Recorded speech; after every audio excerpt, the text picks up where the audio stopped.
Captain Olivia Dawson stood at the viewing deck of the Earth Alliance vessel Defiant, watching the stars. After 30 years in space, the sight still filled her with wonder. But today, her face showed only concern. She held a datapad with the latest message from the Galactic Concord. Another rejection, another delay, another excuse. The door slid open behind her. "Captain," said First Officer Jake Miller, "the crew is waiting for your decision." Olivia nodded, without turning around. "Tell them we proceed as planned." "Even after the Concord's message?" "Especially after their message," she said. For nearly a century, humans had been part of the Galactic Concord, a group of 17 alien species that controlled most of this part of the galaxy. Humans had been excited to join at first. They weren't alone in the universe. They could learn, trade, and grow alongside other intelligent life forms. But excitement soon turned to disappointment. Despite all they offered, humans were treated as less important than the other species. The Xanthori, with their 6 eyes and blue skin, looked down on humans as primitive. The Palaxians, insect-like beings with advanced technology, rarely shared their knowledge. The Vorkath, massive reptilian warriors, barely acknowledged human existence. Olivia had seen it all during her career. She remembered watching Xanthori. Diplomats refused to sit at the same table as humans at the Arcturus summit last year. "We require more evolved species to handle these negotiations," they had said, as if humans weren't even in the room. On Earth, in the underground offices of the Intelligence Division, Lieutenant Commander Ryan Clark was collecting evidence.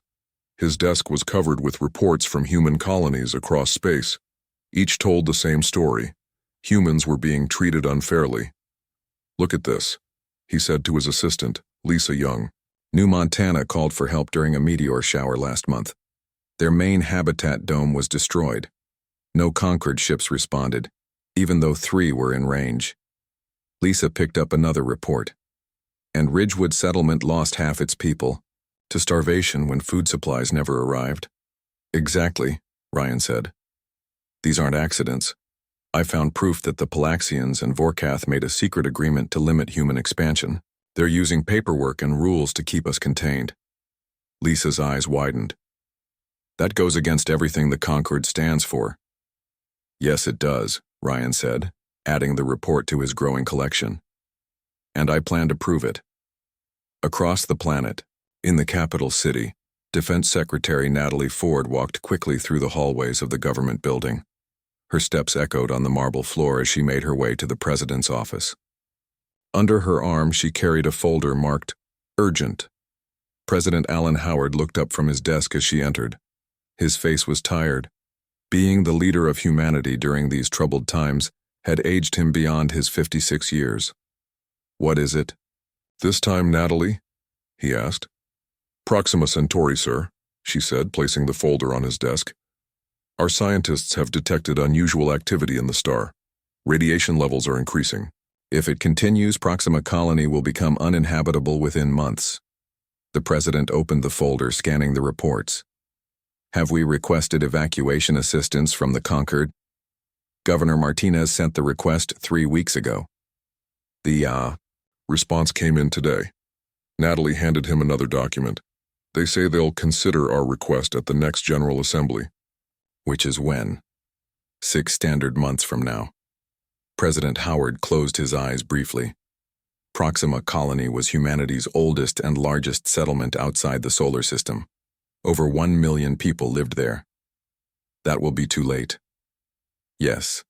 "Sir? And there's more." Natalie took a deep breath. "When Governor Martinez pointed this out, the Concord representative, a Thalaxian named Zovor, suggested that humans should have considered stellar stability before establishing colonies." So hastily, the president's face hardened. They knew. They must have known this was coming when they approved our colonization request. "It seems likely, sir." President Howard stood up and walked to the window. Outside, he could see the gleaming towers of the city, rebuilt after the last Earth War. Before humans reached the stars, they had nearly destroyed themselves. That memory of self-destruction had made them patient, cautious, determined to be better partners in the galactic community. For a century, they had accepted second-class status. They had followed the rules, even when those rules seemed designed to hold them back. They had believed that in time they would be accepted as equals. "Arrange a cabinet meeting," he said finally. "Full security protocols, no Concord observers." "Yes, sir." "When?" "Immediately." 3 hours later, in a secure room deep beneath the government building, Earth's leaders gathered around a large table. The room was shielded against all known forms of surveillance. For the first time in decades, humans could speak freely without alien ears listening. "We've been patient for nearly a century," President Howard said as the meeting began. "Perhaps too patient." One by one, the cabinet members presented their evidence. The delayed supply ships, the ignored distress calls, the restrictions on human technology and expansion, the secret agreements between other species to keep humans in their place. And now, Proxima Colony and its 1,000,000 inhabitants faced destruction, while the Concord debated whether they deserved to be saved. "What are our options?" the president asked when they had finished. Defense Secretary Ford cleared her throat. "We could send our own ships for the evacuation, but we don't have enough to move 1,000,000 people quickly." "The Concord would see that as a treaty violation," added Foreign Secretary Greg Mason. "They control all large-scale space movements. So we either watch 1,000,000 of our people die, or we break the rules and risk war with the entire Concord." President Howard asked. The room fell silent. Then Lieutenant Commander Clark spoke up. "There is a third option, sir." All eyes turned to him. Operation Long Game. Several cabinet members shifted uncomfortably in their seats. "Foreign Secretary?" Mason looked alarmed. "That was never meant to be activated. It was just a contingency plan." "A contingency for exactly this type of situation," Ryan countered. "When we're forced to choose between abandoning our people or starting a war we can't win." President Howard looked thoughtful. "Explain it to me again." Ryan stood. "For decades, while publicly accepting Concord restrictions, we've secretly been developing our own advanced technology. The Defiant and several other ships have hidden capabilities. We have agents and systems in place throughout Concord space. We could reveal enough of our true strength to force them to take us seriously, without actually starting a war." "A show of force," the president mused. "More like a pulling back of the curtain," Ryan said. "Showing them what's been there all along." President Howard looked around the table. "Thoughts?" The debate was intense. Some feared the Concord's reaction. Others worried the plan didn't go far enough. But as the hours passed, a consensus emerged. "Captain Dawson and the Defiant are currently nearest to Proxima," Defense Secretary Ford noted. "They could begin evacuation immediately, with or without Concord approval." "And if the Concord tries to stop them?" asked the president. Ryan Clark smiled slightly. "Then they'll discover that the Defiant isn't quite the simple vessel they believe it to be." As the meeting concluded, President Howard looked at each person around the table. "For a century, we've been patient, hoping to be accepted as equals. That patience has cost us. It ends today." He stood, his decision made. "Authorize Operation Long Game, and may whatever gods exist in this universe help us all." The message from Earth reached Captain Olivia Dawson in the middle of ship's night. She read it twice, making sure she understood the orders correctly. The Defiant was to begin evacuating Proxima Colony immediately, regardless of Concord approval. And she was authorized to activate the ship's hidden systems if needed. "Alert the crew," she told First Officer Jake Miller. "Set course for Proxima Centauri at maximum speed." Jake looked worried. "Captain, the Concord hasn't approved this mission." "Our orders come from Earth now, not the Concord," Olivia said firmly. "There are over 1,000,000 people on Proxima. We're not going to let them die because some bureaucrats want to follow proper procedures." Within an hour, the Defiant changed course toward Proxima Centauri. The ship's engines pushed harder than any Concord observer would have believed possible for human technology. The journey would take less than 2 days. On Proxima Colony, Governor Beth Martinez stared out her office window at the reddish light of the dying star. Strange flares had been appearing on its surface for weeks now. The colony's scientists measured steadily increasing radiation. They had 3 months at most before the planet would become too dangerous for human life. Her assistant, Paul Watson, entered the room. "Governor, we've received a message from Captain Dawson of the Earth vessel Defiant. They're coming to help with evacuation." Beth felt a spark of hope. "When will they arrive?" 2 days. "But the Concord hasn't approved our evacuation request," Beth said, surprised. Unauthorized space movement of this scale could bring severe penalties. Paul smiled slightly. "The message says, Earth has approved the mission." Concord approval is no longer required. For the first time in weeks, Beth felt herself smile too. Earth was finally standing up for its people, but news traveled fast in the Concord network. 6 hours after the Defiant changed course, 3 Thalaxian warships also set course for Proxima. Their commander, Zovor, had been tasked with ensuring proper evacuation protocols were followed. In his quarters aboard the flagship Imperial Light, Zovor reviewed the Concord regulations. According to the rules, any emergency evacuation was limited to 10,000 essential personnel. The rest would have to wait for official approval.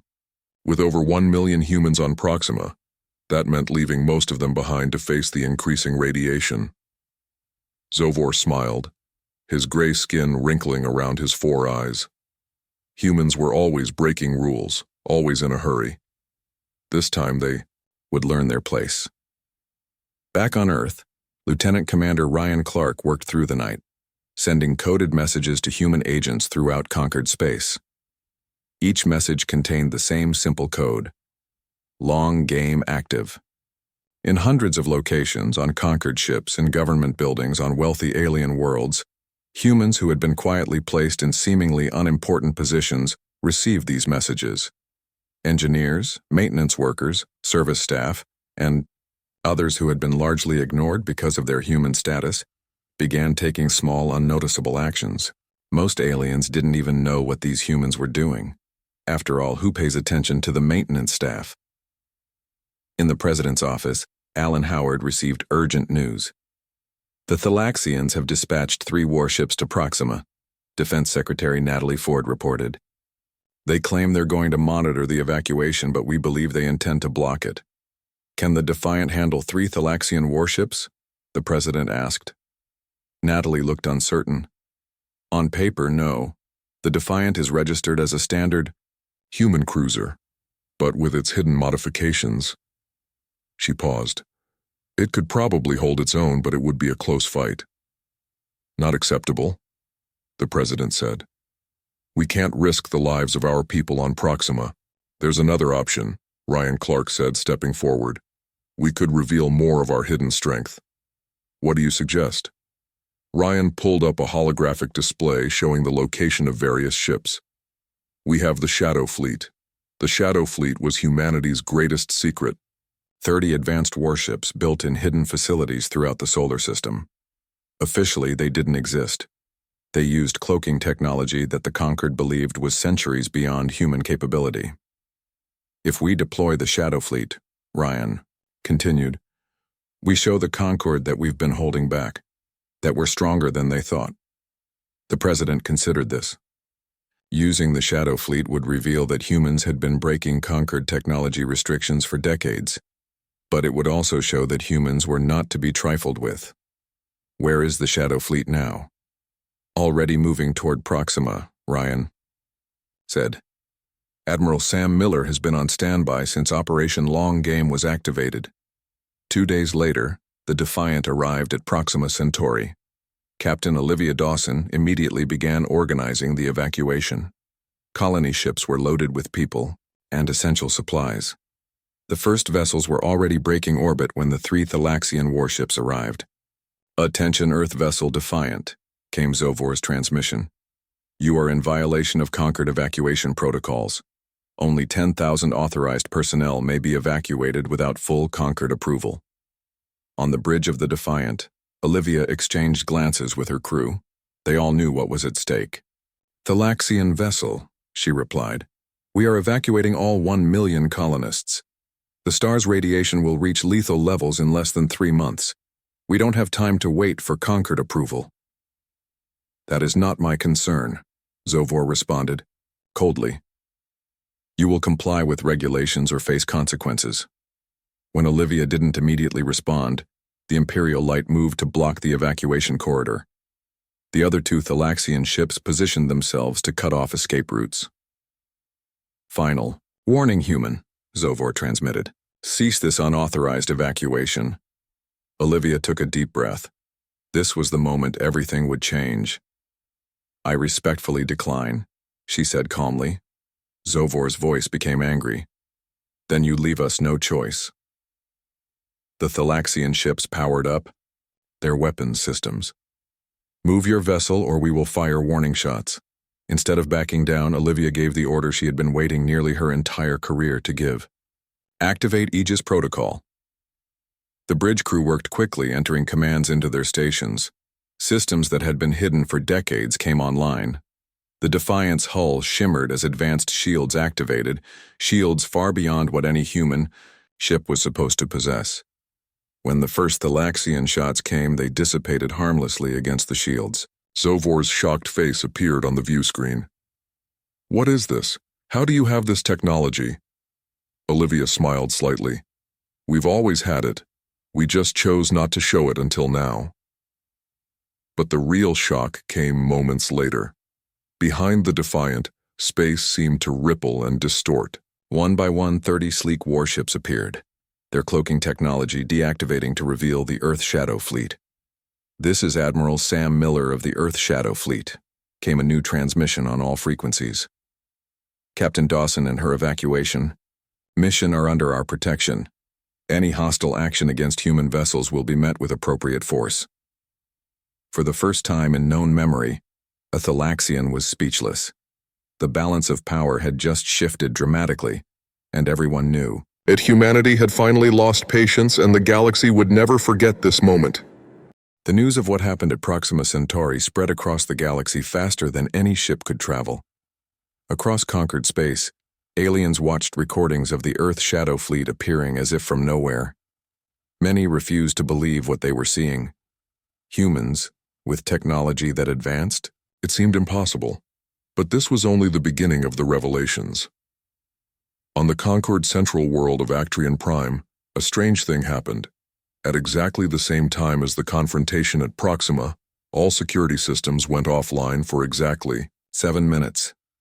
When they came back online, nothing seemed wrong at first.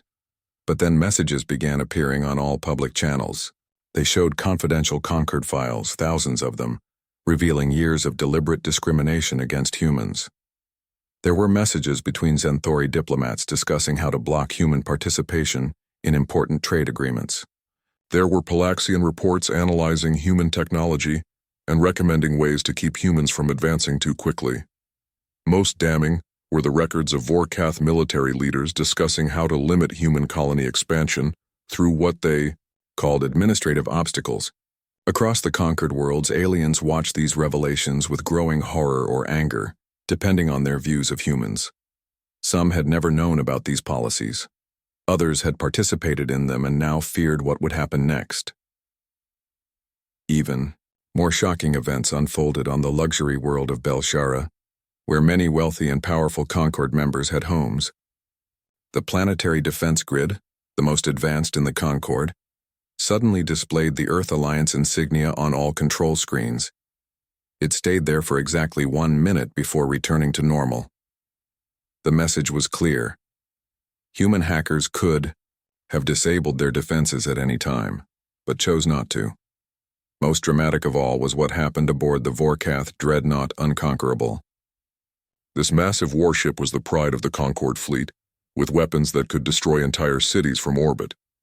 As its crew watched the events at Proxima on their screens, the ship's systems suddenly locked up. Weapons powered down, engines stopped. Life support continued working, but nothing else responded to commands. On the bridge, the Vorkath captain roared in anger, demanding to know what was happening. Then one of the maintenance androids stepped forward. These simple robots had been built using primitive human technology.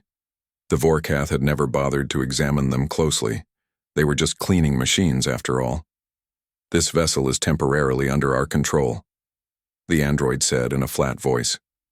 No harm will come to the crew if they remain calm.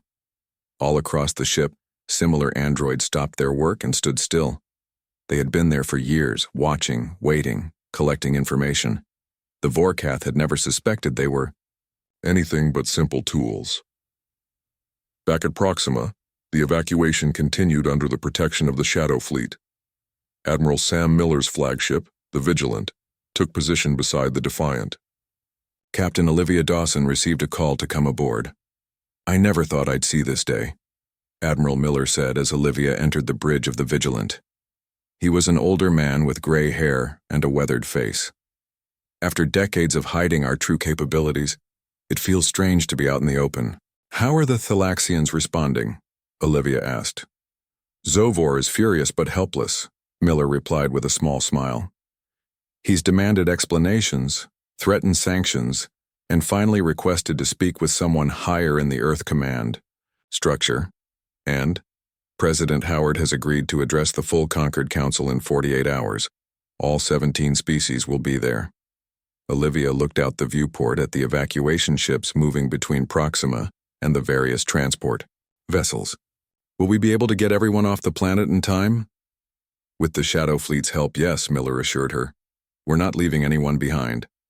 Across the stars, Lieutenant Commander Ryan Clark was now aboard a fast courier ship heading to Actrion Prime, the Concord headquarters. With him was a data core containing even more evidence than what had already been released. He had been gathering this information for years, building a case that no one could deny. Are you nervous? Asked Lisa Young, who had accompanied him from Earth. Ryan checked the secure case containing the data core. A little, he admitted. We're about to change the course of galactic politics forever. There's no going back after this. Do you think there will be war? Lisa asked quietly. Ryan considered this. I don't think so. We've been careful to show our strength without actually hurting anyone. This isn't about revenge. It's about finally being treated as equals. On Earth, President Alan Howard prepared for the most important speech of his life. He would address not just the Concord Council, but all citizens of all 17 species through a galaxy-wide broadcast. His words would need to be firm but not threatening, strong but not aggressive. The final reports are coming in, sir, Defense Secretary Natalie Ford told him. Operation Long Game has been fully activated. All our hidden assets are in play. Casualties? The President asked immediately. None, sir. As planned, this was a show of force only. No shots fired, no lives lost. Howard nodded, relieved. And the reaction?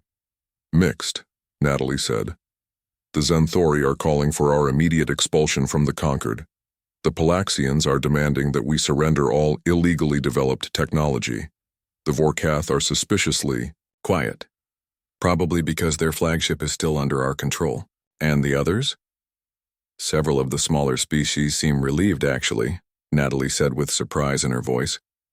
Apparently, we weren't the only ones being treated poorly.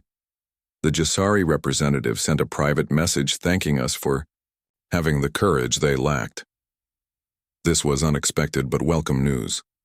Perhaps humans could find allies among the other species who had also suffered from the larger powers' control of the Concord. Over the next 24 hours, human agents throughout Concord space continued revealing hidden strengths. On a dozen worlds, mysterious power outages affected only military installations. Navigation systems on major space lanes briefly displayed human language before returning to normal. Communication networks carried whispered messages. The humans have awakened. Fear spread among those who had mistreated humans for so long. What would humans do with their newfound power? Would they seek revenge for a century of slights and discrimination? On the Vigilant, Admiral Miller received a direct communication from President Howard. The stage is set, the President said. In 24 hours, I'll address the Concord Council. By then, every being in the galaxy will be watching to see what humans do next. And what will we do? Miller asked. President Howard's expression was solemn. We'll show them that humanity's greatest strength isn't our hidden technology or our secret fleets. It's our capacity for both patience and forgiveness. As the human ships continued the evacuation of Proxima Colony, the rest of the galaxy held its breath. waiting to see what would happen when humans finally spoke their minds. After a century of silence, The Great Hall of the Concord on Actrian Prime had never been so full. Representatives from all 17 species sat in their designated areas, a sea of different shapes, sizes, and colors. Some had multiple arms, others had wings, and a few floated in special tanks filled with their native atmospheres. Despite their differences, they all shared one thing today: concern about what the humans would do next. President Alan Howard walked into the hall alone. He wore a simple dark blue uniform with only a small Earth Alliance pin on his collar. no weapons, no guards. This deliberate choice sent its own message. He came in peace but from a position of strength. The hall fell silent as he approached the speaker's platform. Behind him, large screens showed his face to everyone in the room, and to billions watching across the galaxy. For a century, he began, his voice steady and clear, humanity has been part of this Concord. We joined with hope, excited to take our place among the stars alongside other intelligent species. We followed your rules. We fought in your wars. We traded fairly and shared our culture. He paused, looking around the room. Some representatives avoided his gaze. Others watched him with nervous attention. In return, we were treated as lesser beings. Our requests were delayed or denied. Our colonies received less protection. Our people were mocked. Our technology was restricted. Murmurs spread through the hall. On one of the screens, a Zenthori representative could be seen whispering to an aide. Yesterday, you learned that humanity is not as weak or as primitive as you believed. Our patience was not due to inability but choice. We could have revealed our true capabilities years ago. We could have demanded better treatment through force. Instead, we waited, hoping to be accepted as equals through our actions and contributions. The audience, Lieutenant Commander Ryan Clark, sat beside representatives from Earth. The secure case containing the data core sat on his lap. He watched as some of the alien delegates shifted uncomfortably in their seats. We waited until we had no choice, Howard continued. When 1 million human lives were at risk on Proxima Colony, and this council decided their fate could wait for procedural discussions, we finally acted. The Thalaxian section of the hall erupted in objections. Zovor stood up, his gray skin flushed, purple with anger. The humans have violated dozens of Concord laws, he shouted. They have developed forbidden technologies. They have infiltrated our systems. They have threatened our security. President Howard waited calmly for the noise to subside. Yes, we have, he acknowledged, surprising everyone with his honesty. And you have violated the spirit and letter of the Concord Charter by systematically discriminating against human worlds and citizens for nearly a century. From his seat, Ryan signaled to an assistant. Across the hall, more screens activated, showing detailed evidence of the discrimination, recorded conversations, internal memos, secret agreements between species to limit human advancement. We have documented over 7,000 specific instances of discrimination against humans, Howard said as the evidence scrolled across the screens. We have recorded your private conversations dismissing human concerns. We know about the secret agreement. To contain our expansion, we've watched our people suffer while you delayed aid that could have saved lives. The hall grew quiet as the evidence continued to appear. Some representatives looked ashamed. Others seemed angry at being exposed. Humanity will no longer accept second-class status, Howard declared. We don't wish to leave the Concord. We helped build it after all. But things will change, effective immediately. He laid out his terms clearly. Equal representation in all Concord bodies, immediate review of all technology sharing restrictions, reparations for affected human colonies, and a formal apology for the years of discrimination. You have 24 hours to accept these terms, he concluded. The lead Palaxian representative, a tall insect-like being named Vixtel, rose from her seat. And if we refuse these demands, will you declare war on the entire Concord? Even with your hidden technology, you cannot hope to defeat all 16 other species combined. Howard smiled slightly. These are not demands, Ambassador Vixtel.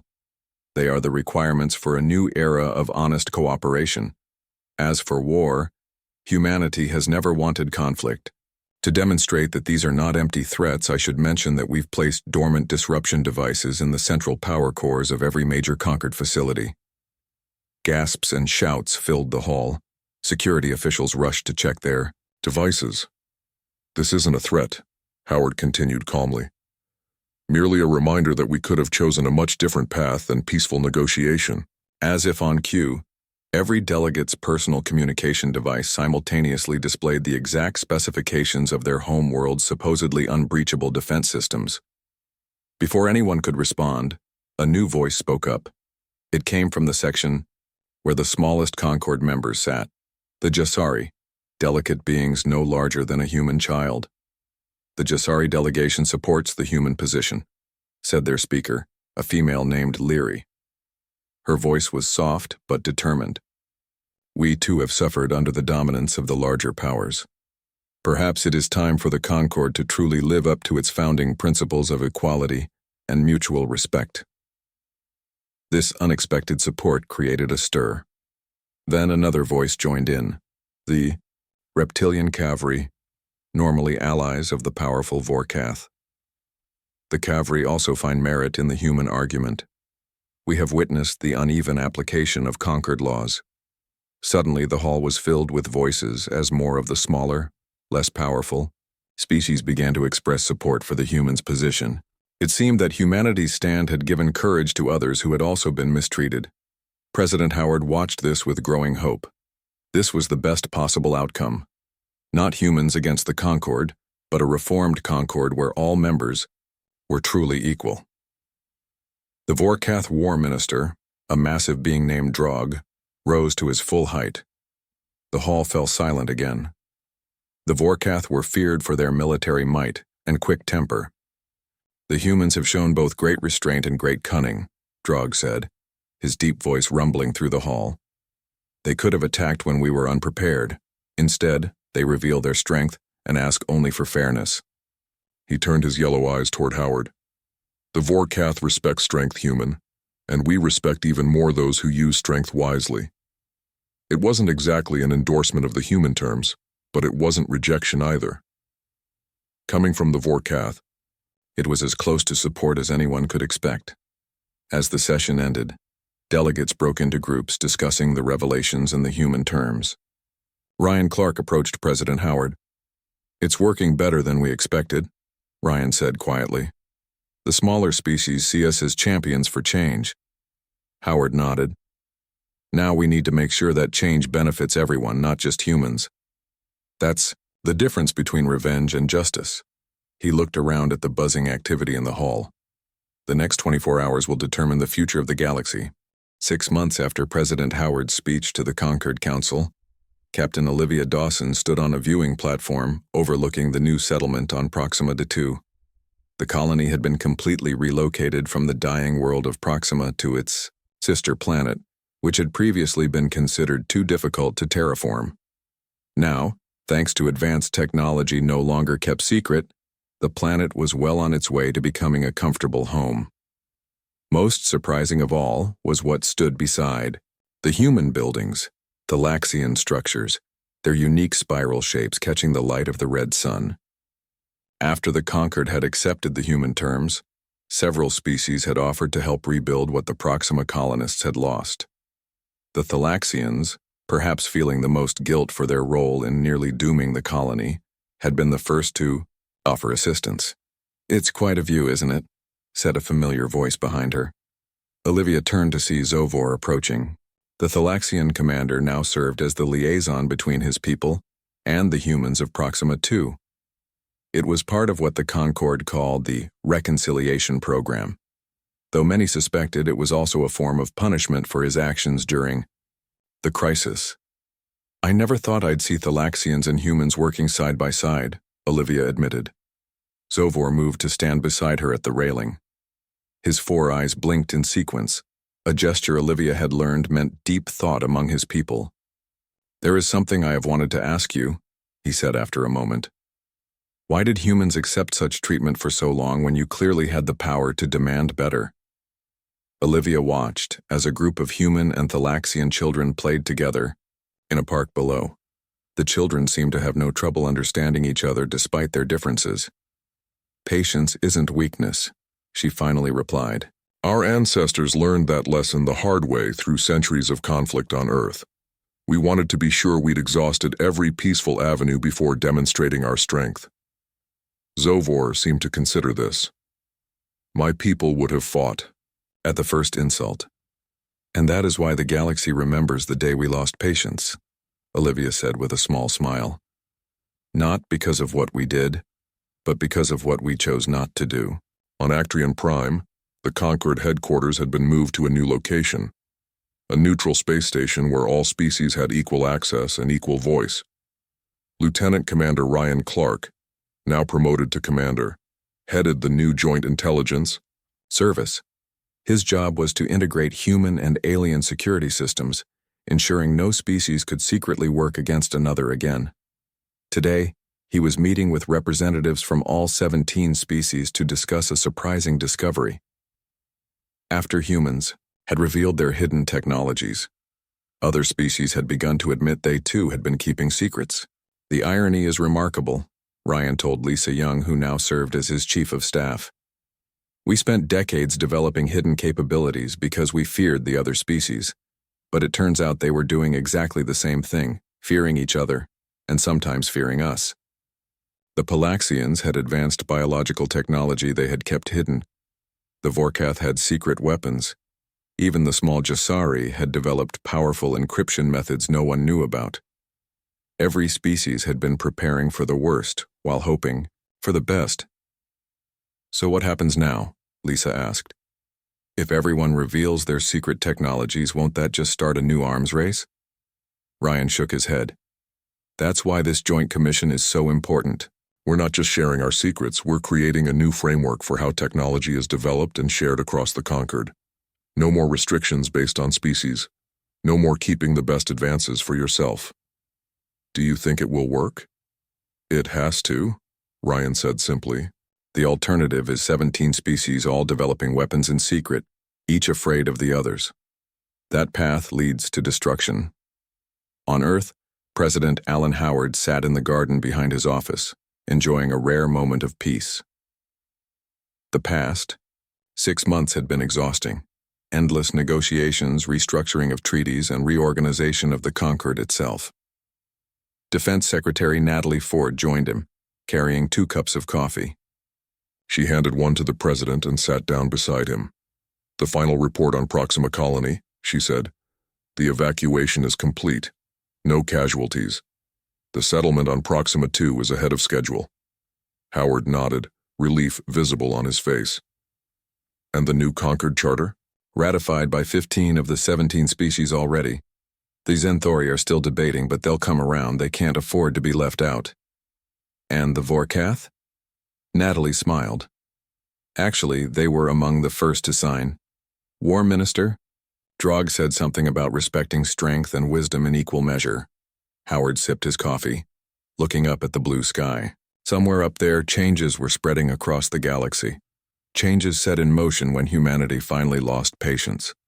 We've received requests from 7 conquered species for permission to establish embassies here on Earth, Natalie continued. Real embassies, not just the token offices we had before. And 3 have invited us to build human embassies on their home worlds. Progress, Howard said with satisfaction. There's more, Natalie added. The Jasari have formally requested a defense alliance with Earth. They say they trust us to protect their interests better than the larger powers have. Howard raised his eyebrows. This was unexpected, but welcome news. It seems we've gone from being the ignored species to the trusted one. A month later, a special ceremony was held on the new Concord station. Representatives of all 17 species gathered to sign the Equality Protocols, a completely revised set of rules for how the Concord would operate going forward. Equal representation, equal access to technology, equal protection for all colonies, regardless of species. As the human representative, Captain Olivia Dawson had the honor of signing on behalf of Earth. When she approached the document, she noticed the Palaxian elder watching her. The humans have taught us all a valuable lesson, the elder said quietly as Olivia signed her name. Patience should not be mistaken for weakness, nor technology for wisdom. Olivia nodded in acknowledgement before moving aside for the next representative. News of the new protocols traveled to the furthest reaches of known space. Other galactic civilizations took note. The species that had been dismissed, underestimated, and marginalized had revealed themselves to be perhaps the most formidable force in the Orion Arm. Not because of their weapons or their ships, but because of their strategic foresight and remarkable restraint. Across thousands of worlds, the story spread of how humanity had finally lost patience, and how that moment changed everything. It would indeed be a day the galaxy would never forget. Not for the force humanity could have unleashed, but for the measured response they chose instead. Later that evening, at a reception celebrating the new protocols, a young Jasari diplomat approached Captain Dawson. "Is it true," she asked, "that humans could have destroyed their enemies but chose not to?" Olivia smiled at the small being. "True strength isn't about when you use power," she said, repeating words her father had taught her long ago. "It's about when you choose not to."